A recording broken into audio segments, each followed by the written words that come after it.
Thank you. Before I do anything, it's true, you can't see a bloody thing up here, can you? God. Before I do anything else, I just want to say a big thank you to Saul for putting me on after Rachel. I mean, really? How do you follow that? But if like me, you get depressed at the state of the world and this country because of what you see on the news and TV and everything else, seeing people like Rachel and yesterday Nicholas, I think, brings you to a new state of optimism. So I'd just like to give them another round of applause because I thought they were both absolutely magical. Talking of depression, when I found out I was going to be doing this, and over the last couple of days, while everybody else has become energized and inspired to do all amazing things, I've been going into what John Bunyan called the slough of despond. Because the truth is, I'm here under false pretenses, because you guys are working with DNA and helping paralyzed people lift cups, and you're changing companies and regenerating downtown of Las Vegas. And I'm just a fat, bald British bloke who eats for a living. And don't get me wrong, I love doing it. But when I said this to Saul, and when we were talking about what I would talk about here, he said to me, and it's very typical of Saul, he said, well, people might be interested in how a fat, bald British bloke gets to eat for a living. So I hope that you are. And what I thought I'd do is just talk about kind of who I am, what I do, and how I came to do it, and also the lessons that I learned doing it. So before I go on to these slides and try and explain what I'm doing up there, who the hell am I? And I sometimes come out and I tell people, like, oh, I'm an author, I'm a broadcaster, I'm this, I'm that. And I had the best explanation of what I am the other day when I came in from LA, and it's anyone who comes in from LA, it's a brutal journey. I had to get up at 3 o'clock, 4:30 at the airport, standing at the gate, I hadn't had my first cup of tea, English penicillin, and I was standing there, feeling particularly miserable and tired, hadn't had much sleep. And someone tapped me on the shoulder, and I turned around. It was a very smartly dressed, slightly older gentleman, and he leant in. I thought, oh, sweet, he's going to ask for a picture or something. And he goes, are you the asshole judge from Iron Chef? And as I said, I hadn't had my first cup of tea, otherwise I would have crushed him with some sort of Oscar Wilde thing and sent him scurrying away. But I went, yeah, I am. At which point he goes, that's cool, can I have a picture? So I have a picture of me with this guy, who he obviously thinks is a complete asshole. So from now on, if anyone asks me who I am, I'm the asshole judge from Iron Chef. But the story of how I became the asshole judge from Iron Chef, I hope, is at least an interesting one. So a couple of weeks ago, I was not terribly far away from here, 40 miles away, I think, in Plymouth Plantation. And I was filming a show for the Cooking Channel, which is called, coming out November the 4th, please put it in your TiVo, called Back in Time for Thanksgiving. And there I am, with two remarkably talented comedians who, given what we saw yesterday from Second City, you'll all appreciate they're improv comedians from UCB in New York. Amazing thing if you've ever been to see it. They're incredibly talented. Sashir Samet, who apart from being one of the most beautiful women you've ever seen, is so talented, and a guy called John Murray. And they're going back in time for Thanksgiving. And as I did this, and I was standing over, looking at the ocean and looking at Plymouth Plantation, remarkable place if you've never been there, I was thinking, how the hell did I get to do this? What happened in my life that I became to do this? And I thought that would make the basis of a good story. So I hope it does. So, from Old Street, anyone know London? Anyone know Old Street? City of London? Well, that's where I lived until very recently. And Hollywood is where I now live, LA, which is, I'll tell some LA stories as I go along, but it's not my favorite place. I'll start with one. When I first lived there, I was on the treadmill running in the gym. I know that looks unlikely, but I was running on the gym, yeah. And I got off the treadmill, and some guy came up to me as I finished, and he gave me his card, and I looked at it and said, Dr. Matthew something or other. And he said to me, if you ever want to do anything about those ears, give me a call. So I phoned my wife, and she said, welcome to LA. The only thing I have to ask Les, who's doing all his wonderful things up there, if you haven't seen them outside, they're magnificent, please be kind. Someone once described me as looking like a VW with the doors open. So... But I wanted to talk to you about the lessons I learned creating this character, the slightly gruff judge that you see before you. And that's me with Mark Dacascos, who you all know is the chairman, who is also the most remarkably nice man who ever walked the planet. And the other thing you should know about him is that when he does that, his head actually does make that noise. That's not a sound effect. So those who've ever watched it. Here's my background. I was a book publisher in London. I was a successful book publisher. I ran a company, about 30 people. It was a small company. We were very successful. I owned a great apartment, made a lovely salary, and I was meeting my ambition, my only ambition at that time, never to live more than 25 paces from the nearest source of Madagascan vanilla. Then I had a breakdown. I had a serious, full-on, stark bollock naked, run down the street kind of breakdown that only comes from the stresses. And it came from a convergence of things that my mother died of leukemia, which is why I was so keen to help the Miriam. I turned 40, all of those things that kind of come together in stresses of work.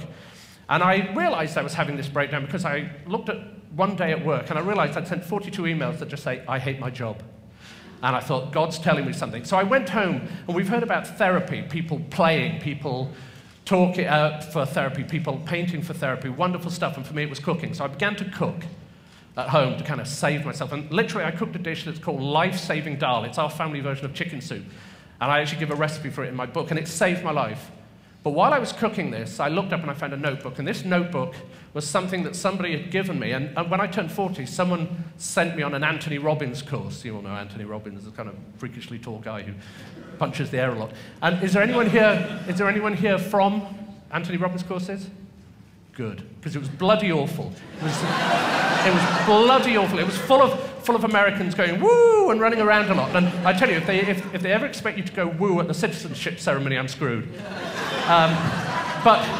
But I did learn to make goals, and I found this notebook, and in them there were my goals, and the goals were things that all of them I'd done. I'd had a suit made on Savile Row.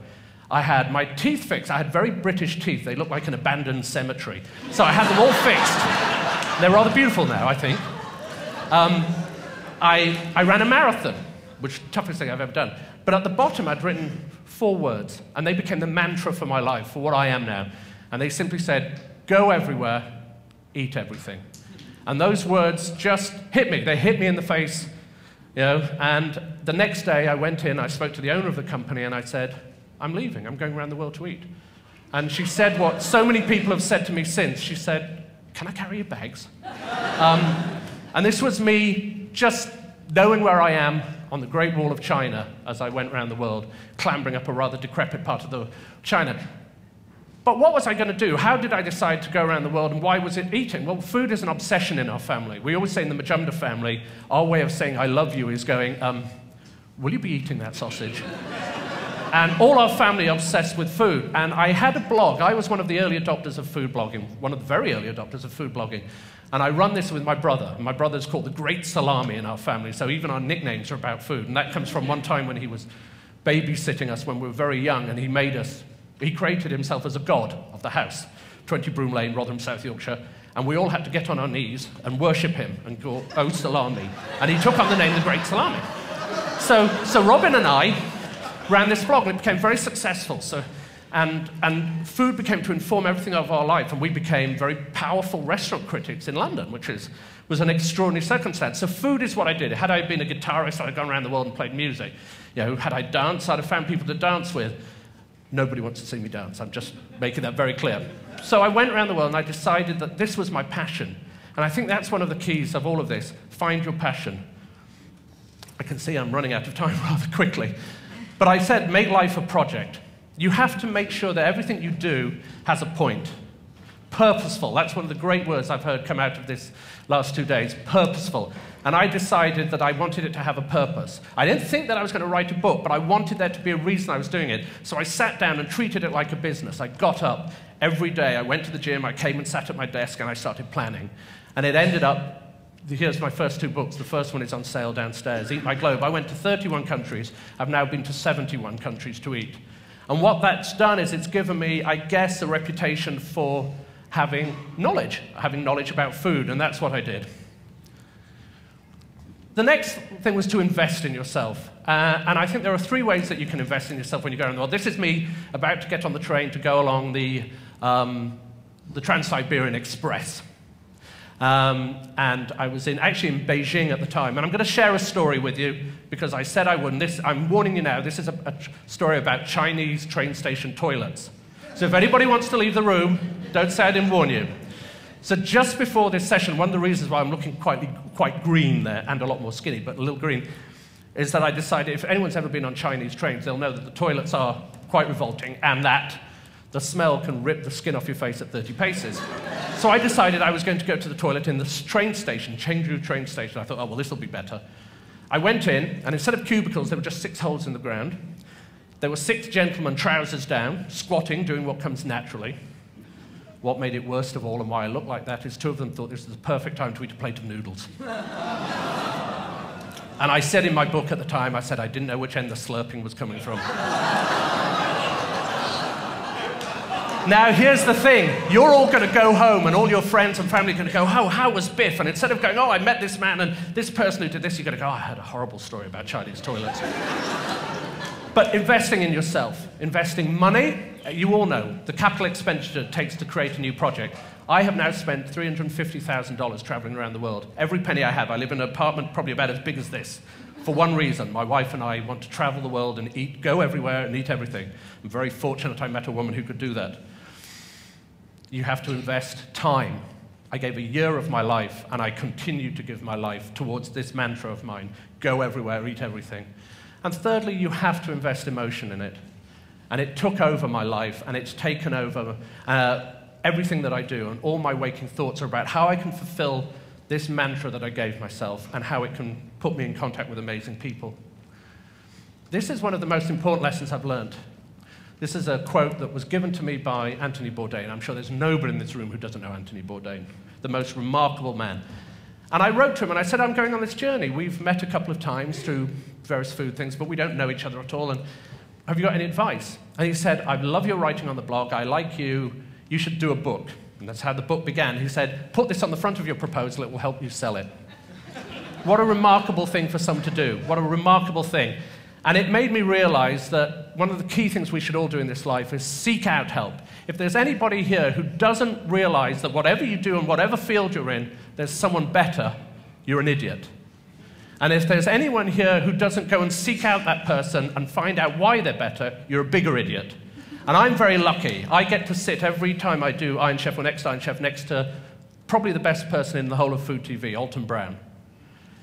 And this man, A, apart from having a brain the size of a planet, is also the most giving, generous man in terms of his talent.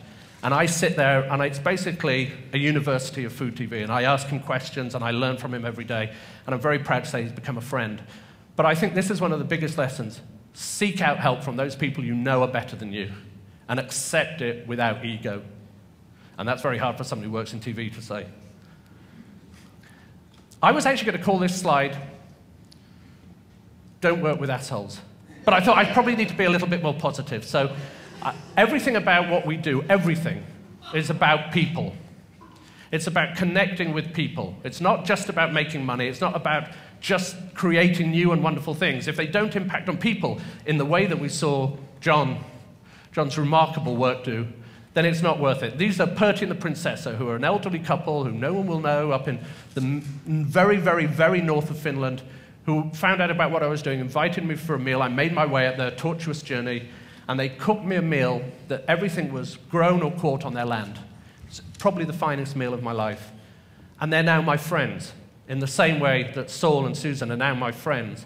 And all of these journeys that I do aren't just about eating and being a glutton, because I'm not. They're all about meeting people. It's the prism through which I see life. And I would hope that everything that you do, whether it's your caregiving or your research or anything that you do, is all about the fact that it puts you in contact with people. Because when we're on our deathbeds, that's what will be important to us. That will be our legacy.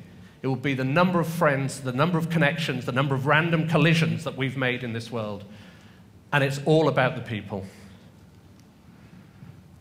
The serendipity, we've talked about this throughout the whole 2 days. I think it's probably been the word we've used most in the 2 days, serendipity. And everything that's happened to me has been by serendipity. I proposed to my wife in New York when I was on a book tour there. My manager had heard me on the radio. He phoned me up, he got hold of my number somehow, and he said, if you're ever in LA, I'd love to represent you, and I know that's unlikely, you live in London. I said, well, not only have I just proposed to someone who lives in LA, your offices are 3 walking blocks from her house. He became my manager. He phoned up the people who produce Iron Chef and said, look, I've got this interesting guy. You have Iron Chef, you have lots of slots. Would you be interested in coming on one of them? You know, just one off to see if he's any good. And they said, oh, we know Simon. One of us has read his book and was saying how interested he was and we wanted to talk to him about a TV series. And unfortunately, for whatever reason, Jeffrey Steingarten is unable to do the next Iron Chef. Would Simon do it? Pure phone call. I happened to be in Portugal having my honeymoon at the time when this happened. And that's how I ended up on here. And serendipity is so much a part of it. I'm at this conference now because I was invited to do the Miriam. And I'm very proud to now call myself part of the Miriam family. But that's how I met Saul. Because of what I'm doing here, I just got a phone call yesterday asking me if I would go in a couple of weeks to do Chicago's Ideas Week and host. And I'm suddenly going, but the other hosts are Colin Powell and Tom Brokaw and me. But it's serendipity. And, you know, you've got to be good at what you do to have that luck. But I think it's very important to let that come to you and to enjoy it when it does. And I think that's part of it. Always say yes. This is a picture of me. I got a phone call from the Food Network going, what are you doing next week? I said, not much. You know, writing, doing a bit of this, bit of that. You know, never let them think you're totally unbusy. Otherwise, they don't want you. And they said, do you fancy going to Thailand to film Extreme Chef for 2 weeks? I said, yeah, all right. So this is me in my rather lovely blue Wellington boots in a river in northern Thailand. What you don't see are 3 chefs on elephants coming towards me the other way, judging.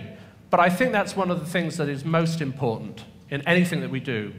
I'm not saying yes to everything because it's impractical and impossible, but the opportunities that come to you that really, really interest you, say yes. Go out of your way to do them. Go out of your way to get up at 3 a.m. to fly out to Providence to come and do a conference like this, because the number of opportunities that have come out of it, the number of people I've talked to, the number of friendships I've made. You know, David, who's sitting down there, whose wonderful book, if you haven't picked it up free from downstairs, you really should because it's terrific, who's a friend, and we've now broken bread together, which is everything that I do. And I think saying yes is a really big part of it. And actually, this is one that I really wanted to stop and talk about, because I know I have just a few minutes left. I've heard so many great words from this, and we've talked about serendipity, we've talked about challenge, we've talked about creation, we've talked about transformation. I've not heard anybody say the word enjoy. They've talked about enjoying the conference, they've talked about how much they've got out of this, but no one's really got up here and gone, apart from one person, I think our engineer friend got up, I really love what I do, I really enjoy it, I really take time. And I have an exercise that I do, and I want you to try and do it with me. Everywhere I go, whatever I do, and I know that I am the luckiest SOB on earth for what I do for a living. I got an invitation to go to Lafroig in Islay, you know, Scotland, to make whiskey for a week.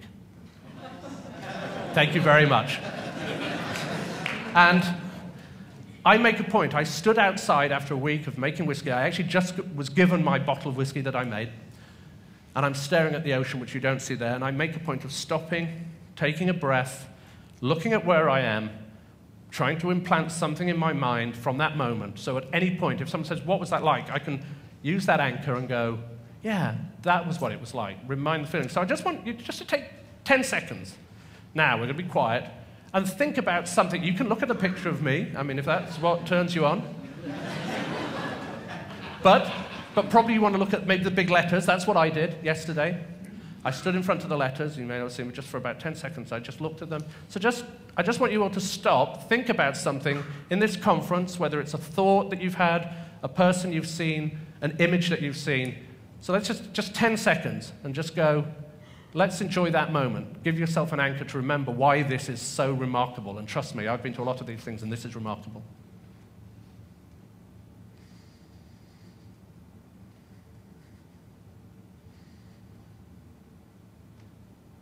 Good.